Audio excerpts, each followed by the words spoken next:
March 1945. Near the western edge of Germany, just beyond the Rhine, the road had dissolved into mud and wreckage, crushed helmets, broken rifles, and abandoned trucks half sunken into the earth. A cold rain fell steadily, turning everything slick and gray. Smoke lingered low over the ground, mixing with the metallic scent of blood. They lay scattered across a shallow valley. American soldiers, some motionless, others barely clinging to life. A medic pressed trembling hands against a wound that wouldn't close. Another soldier whispered for water, his voice cracking, his canteen already empty. A third stared up at the sky, blinking slowly, as if trying to stay awake through sheer will. Then the order came. Pull back. Leave the wounded. It moved down the line quickly, carried from officer to officer, until it reached the men still standing. At first, no one reacted. They had heard orders before. Advance, hold, fall back. But this one felt different.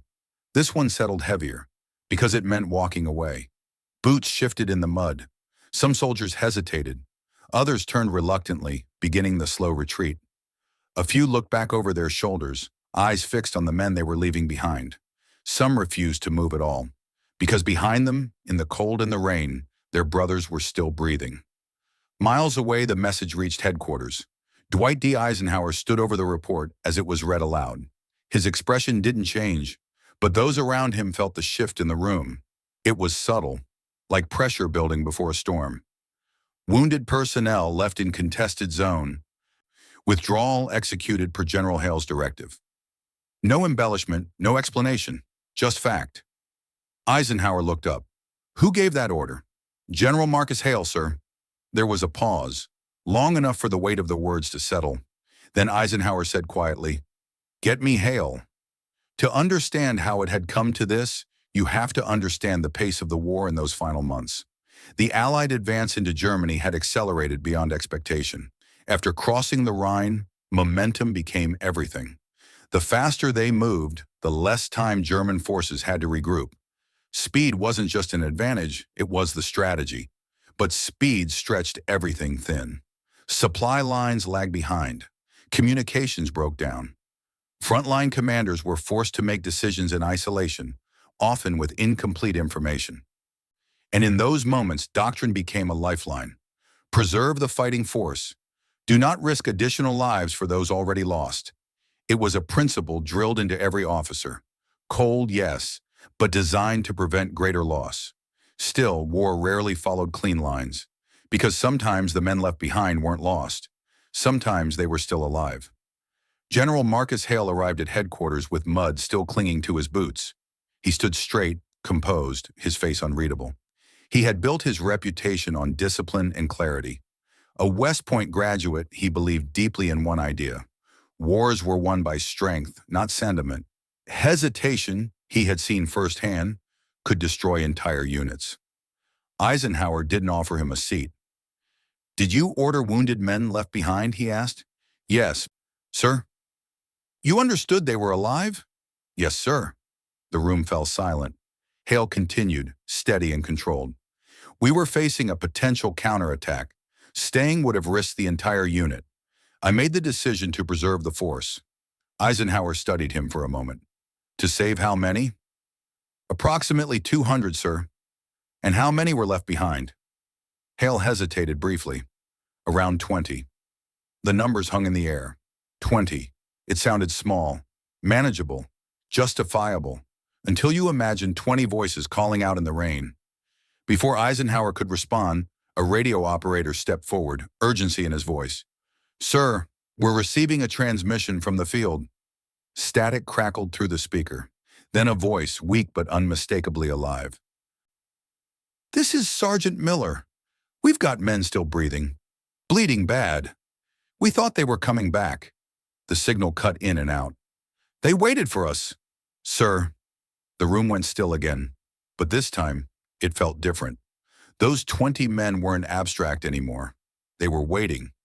Minutes later, another report arrived. German units were regrouping, moving back toward the exact area where the wounded lay. Any attempt to return would likely draw fire.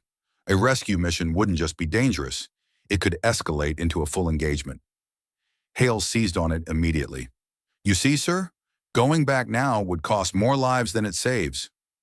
Before Eisenhower could reply, a junior officer was ushered in, mud-streaked, breathless. Sir, I'm requesting permission to return for my men. Eisenhower looked at him. You understand the situation? Yes, sir. You understand the risk?